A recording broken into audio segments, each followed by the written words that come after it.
Bismillahirrahmanirrahim.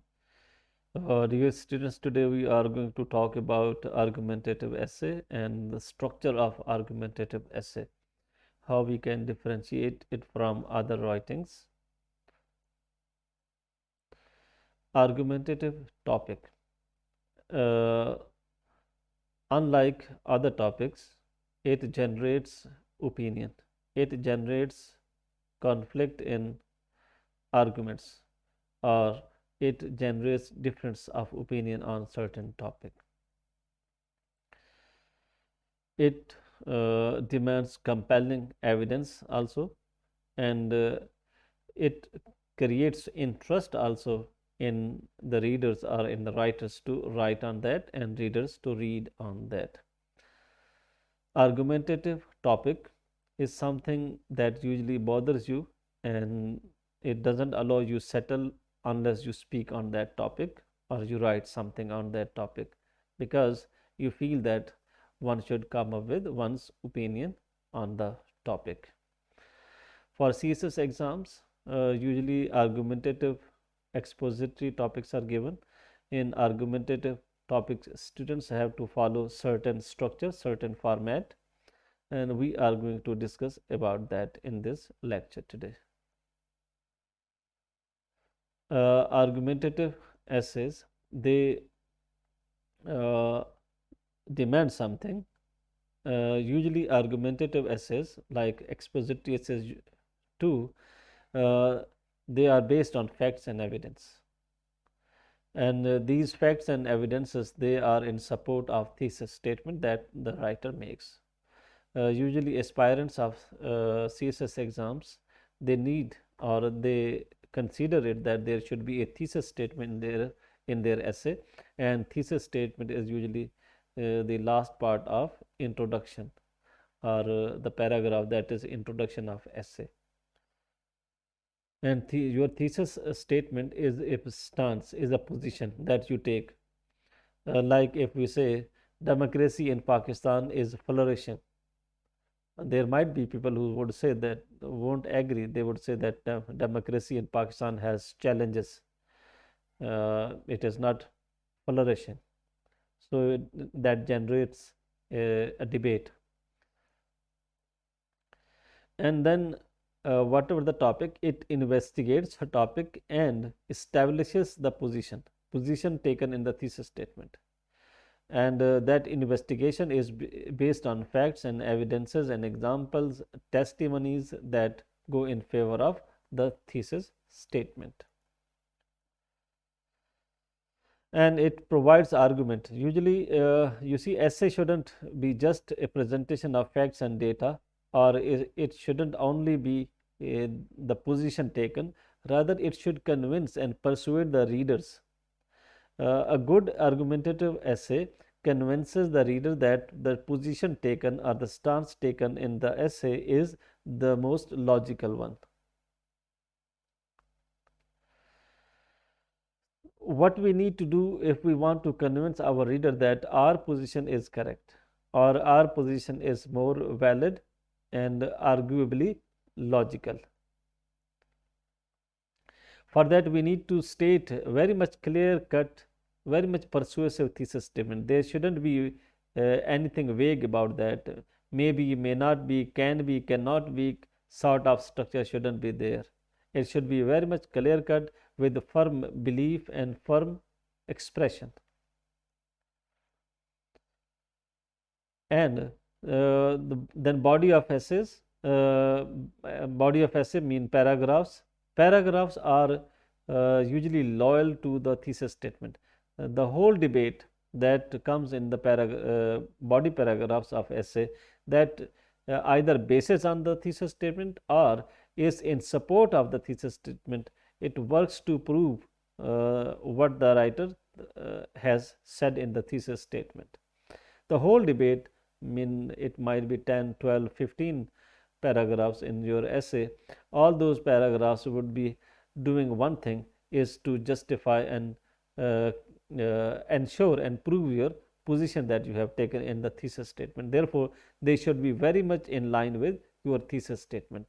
If you deviate from your thesis statement, go into another direction, then there is a likelihood that you would leave your reader, your examiner, confused about your position or your argument. And then you need to conclude the essay with a very much strong statement.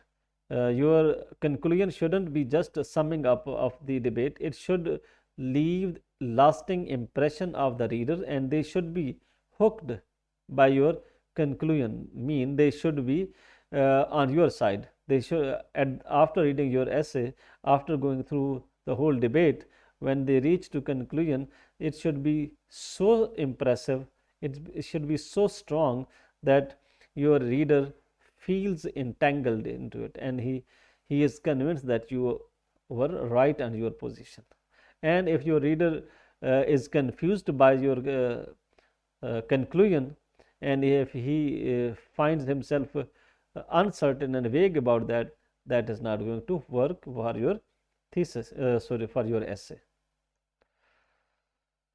So there are certain formats for essay writing. The one is a Tolman, that is a quite modern one.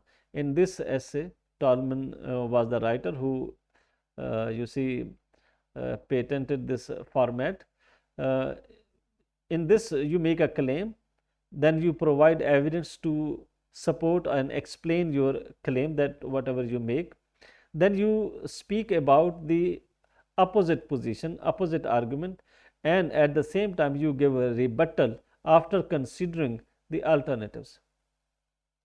So rebuttal is very much important, because and rebuttal is based on the weak areas of the other argument and strong areas of your argument. Then there is Rogerian argument. We can follow this one. In this, we discuss the opposing opinion, and then we highlight the problem and we come up with our position, and then we explain and prove our position. If I say, although some people believe that this is the economy that ensures a stability in a society, comma, it is the education that does so. Here I am Rogerian in my style. I have stated the position of others and then given my position, giving a rebuttal. My position is that education, this is the education that does so, not the economy only, although some people believe in that. So this could be a Rogerian argument. And then there is classical Aristotelian argument. It was, you see, patented by Aristotle, and his debates were like this. In this category, you present your argument, your position, your stance, and you keep explaining about that, and you give evidence and data, testimonies, and so everything, an example in favor of your argument. You do not speak about the opposite argument in this format. So any of the argument format of argument you can go with. Tolman is the most popular one these days. Rogerian, that is also very much okay. You can go with the classical one, but in modern writings, these two, they seem to be more you see, convincing. Then there is popular, you see, there are popular structure of an essay, argumentative essay. We need to follow that also. We need to understand what are those popular structures. That is, first part of body of your essay should be your argument that supports your thesis. Here I would state that you divide your body of essay into three parts. After introduction or introductory part, your body of essays begins. Essay begins like first paragraph, second paragraph, you go on writing multiple paragraphs, 10, 15 paragraphs you write. You need to divide those paragraphs into three sections. Section 1 should be about your position, your stance. You'd speak in detail on that and establish your argument. Then in second section, you should speak about the argument of others, opposing argument. You should speak about that, and you can weigh and calculate its a strong point, its weak point. Highlighting its weak point, you give rebuttal and then you prove your stance. Your stance will be proven on the basis of strong points that you can come up with in support of your argument, and you will give rebuttal to the position of others or opposite argument on the basis of weak areas or demerits of that position. So, here first you state your position, then speak about the position of others and highlight the weak areas and give rebuttal, rejection, and assert your argument in a short in few paragraphs. But one thing I would like to say, when you are going rebuttal to the position of others, be democratic, be tolerant, don't be, you see, harsh and extremist in that. Be constitution loving, be democratic, be patriotic, be a nice gentleman in your writing. No need to be harsh and terrorist in your writing. And then you come up with a conclusion.